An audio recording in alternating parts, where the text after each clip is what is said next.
Hi, Whiskey Jason here. Whiskey from a viewpoint of an American in Germany, and today I have Stagg Jr. 2014 66.05 ABV. So, whiskey base number 61135. If you'd like to go online and look at the reviews, this runs at about 110 euros, about 120-25 over here, and this is the low rye mash bill number 1 from Buffalo Trace. Originally in 2013, Buffalo Trace said this was nearly a decade old, and then they had to revise that nearly and turn it into a 7 to 8 year old bourbon. This is, at least in my opinion, Whiskey Jason here, great stuff. I don't know about the 2014 yet, but the 2013 was fine. One of the very few bourbons I've ever given an A as a grade to, and I'm not sure if this will also get the same grade or not. So what I've done is I've poured 2 different glasses. With this glass, I can play around with the ABV if I want to, by putting water in it. And this I can leave if I want to go back and taste it at barrel proof, barrel strength. Cask strength, barrel proof, or I can also add even more water to it and see what happens. The most important thing with Stagg Jr. as well as George T. Stagg is to give it time. Let it have some time in the glass. Let it get used to the air. Let it calm down. That's a very, very important factor here in order to enjoy this. Stagg Jr., of course, was created 2013 to relieve the pressure of everyone, normal human beings like you and me that will never have the chance to buy a real bottle of George T. Stagg. I have some samples, 3 actually, which I'll be testing in the next couple of days, but I cannot afford an entire bottle. Over here in Germany, they're running about between $600 and $800 up to $1,000 per bottle, which is crazy. So if I'd buy the Buffalo Trace Antique Collection, all 5 bottles, I'm running about 3,500 euros, which is about $4,000. And that's even if I get my hands on this stuff. Probably not. So let's take a look at what my nose says here. This is a little bit different from what I had in my last video. There's a little bit more wood in there. Interesting. I didn't get the sweetness. I didn't get the cinnamon. I didn't get the green tea leaves I did the first time. So what I'm going to do is I'm just actually going to put my nice little Scotch test dummy coin here on my Glencairn glass, and I'm just going to give it a moment. I'm going to take a whiff of what's underneath that coin here. I get a lot of clover this time. That's an interesting one.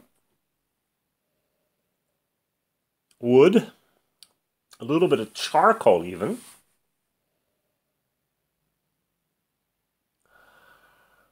A little bit like the Lincoln County process, which Tennessee whiskey, where you have to put the whiskey through that coal, that pile of sugar maple coal, or charcoal. It doesn't jump out at you and say, I'm going to be delicious. All right, let's try one more time here. A little bit bitter, a little bit tart even. Who knows? All right, let's try it.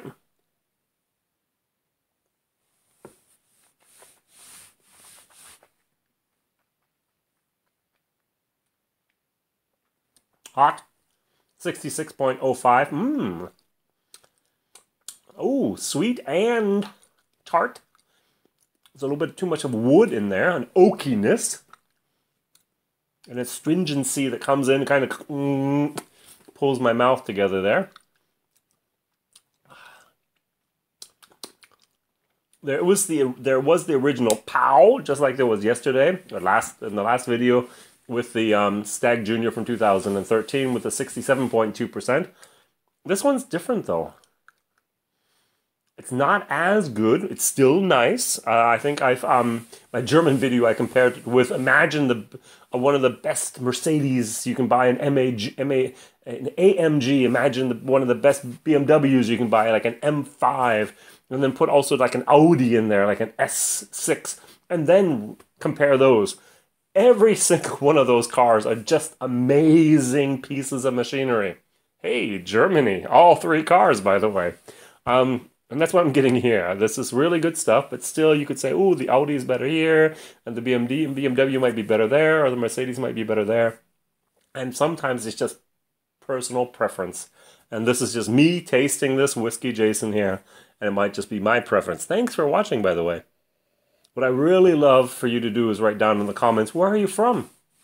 And why do you love whiskey? Where are you from and why do you love whiskey? I'm Jason.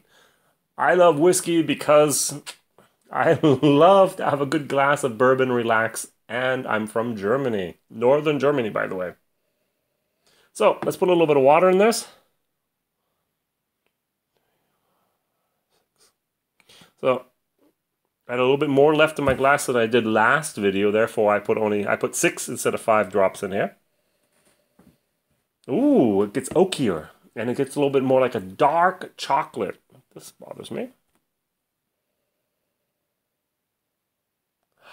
I think, wait a second, am I? Yep, got it. I have my corn on the cob on the grill with butter. And this one's been on the grill just a tad too long, by the way. I have brownies, fudge brownies, double chocolate brownies. The 2013 was my cinnamon roll, or my cinnamon bun, that was dipped in ancient age, and now I have something else. I have a brownie, a fudge brownie, dipped in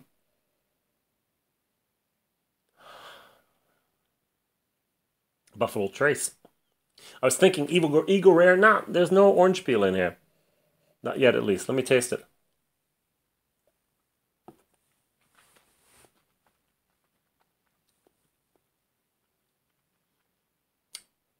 I mentioned the word orange peel, and of course I got it. That's good. It's still good. It's still hot.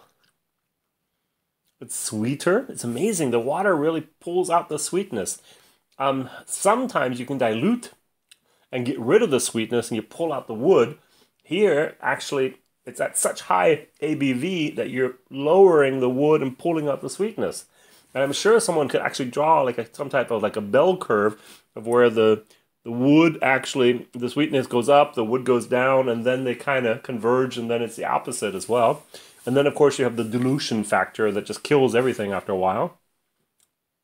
But I remember one of my very, very first whiskey seminars. I was at a whiskey tasting with a professor from Scotland here that came over to Germany. And during the whole 2 hours of him talking, he did not actually drink a single whiskey. At the end of his 6 whiskeys he had in front of him, he took, of course, the most expensive one. And what he did is he poured half of it in one glass, drank that. It was almost cask strength. And the other one, he poured like this much water in it. And it was diluted down to, he said, about 30% ABV. And he says, now I can really enjoy the nuances of the different flavors. I just looked at him. I was a newbie back then. I had no idea what he was talking about. I was like, you killed the whiskey. And he said, no, I didn't. But I have to really be careful. I want to be able to enjoy all aspects. And also here is a little bit of the question of the different aspects I like. So what I'm going to do this time is I'm actually going to dilute it down even further. I gave myself a fairly healthy pour there for this ABV level, I'm sorry. So I can actually do both. 1, 2, 3, 4, 5. So I have here a little bit at the end, ABV pure. This is going to be cask strength. And this I've now diluted down to about 46%. One of my sweet spots of bourbon and whiskey in general. Ooh, that was an interesting smell. Oh, I really, really got my corn on the cob here on the grill. Oh, that's so good. Oh, corn on the cob, corn on the cob. That's all I get here. And I haven't had this for a long time, graham crackers. A little bit of graham crackers in there. That's really, really unique.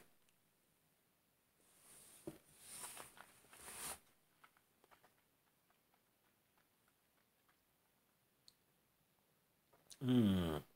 Oh, that's a good transition at the end as well. Oh, yeah. It went from the wood into the caramels, into the butterscotches, into the, once again, back into the oaks. I got some pecan in there. I got some tobacco. And I still got a little bit of my old leather here. Wow, this is really, really good. But it needs the water. It needs the time. All right, the Stagg Jr. 2014 is going to get from me today A minus. As I said, Audi, BMW, Mercedes. Take your pick. It's personal preference. This stuff is also very, very good, but the wood is a little bit more prevalent than it was in the 2013. So one last time, the barrel proof.